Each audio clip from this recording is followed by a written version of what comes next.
აფხაზურ ტელეგრამ არხებზე გავრცელდა განცხადება, რომლის ავტორებიც პროტესტს გამოთქვამენ აფხაზეთის ეგრეთ წოდებული სახელმწიფო უსაფრთხოების სამსახურის მიერ ჟურნალისტებისა და პროფესიონალი კადრების დათხოვის გამო. გავრცელებული ინფორმაციის მიხედვით ადგილი აქვს უსაფრთხოების სამსახურში ძველი პროფესიონალი კადრების დათხოვნას და მათ ადგილზე ეგრეთ წოდებულ პრეზიდენტ ასლან ბჟანიას ნათესავების გამოუცდელი კადრების დასაქმებას, რომლებიც მზად არიან ბჟანიას უკანონო დავალებები უსიტყვოდ შეესრულონ. განცხადების ავტორები მოუწოდებენ ეგრეთ წოდებული უსაფრთხოების სახელმწიფო სამსახურის ხელმძღვანელობას დაკავდნენ თავიანთი პირდაპირი მოვალეობის შესრულებით. აღნიშნულ განცხადებას ხელს აწერენ ოპოზიციური პარტიები. ჩვენთან საუბარში ექსპერტ-ანალიტიკოსი გოჩა გვარამია აღნიშნავს, რომ მსგავსი მიდგომა ოკუპირებული აფხაზეთისთვის სიახლეს არ წარმოადგენს. ეგრეთ წოდებული მთავრობების პერიოდში იქ ყოველთვის კლანური წესით მოქმედებენ. ექსპერტი აღნიშნავს, რომ პროცესები განსაკუთრებით გააქტიურებულია ახლა, როცა დე-ფაქტო არჩევნები კარსაა მომდგარი.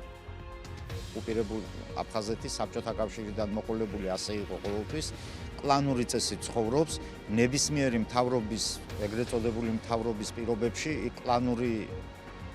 ჩამოყალიბება იყო კლანური წესით ჩამოყალიბება იყო ხელმძღვანელ თანამდებობებზე განსაკუთრებით ეკონომიკა ფინანსები უსაფრთხოება აი ამ მიმართულებებით დღეს არსებული რეჟიმი რუსეთს აწყობს აქაც რამდენიმე ფაქტორიდან გამომდინარე პირველი რომ უკვე მიჩვეულია ამ რეჟიმს და აწყობილი აქვს მასთან ურთიერთობა და ახლის მოსვლით მას ნამდვილად ისევ თავიდან ექნება ურთიერთობები დასალაგებელი ამ რეჟიმის მონდომებით იგი მას გააქვს თავისი სასურველი კანონპროექტები ამ პარლამენტში და ეხლა ახალი რომ მოვიდეს ვიღაცა ისევ თავიდან დაწყება ისევ მათთან მოლაპარაკებები საკმაოდ დიდ დროს წაართმევს და ეს დრო რუსეთს უკვე პრაქტიკულად არ აქვს. რაც შეეხება იმ კრიტიკას, რომელსაც ოპოზიცია თითქოს ამ კანონებს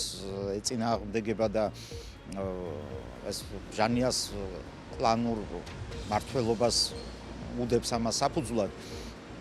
აგარ ნებისმიერი ხელისუფლება იქ რომ მოვიდეს, ან ხელისუფლებაში ნებისმიერი პიროვნება რომ მოვიდეს, იგი იგივე პროცედურას ჩაატარებს იქ აი სახელმწიფო მართვის სტრუქტურის ჩამოყალიბების კუთხით და თავის კლანის წარმომადგენლებს მოიყვანს იქ არ იქნება ისევ პროფესიულ რაღაც ხაზგასმაზე და ასე შემდეგ ისევ იგივე სიტუაციას მივიღებთ უბრალოდ X პიროვნებას თავისი კლანური წარმომადგენლობით ჩაანაცვლებს Y პიროვნება თავისი კლანური წარმომადგენლობით არაფერი არ შეიცვლება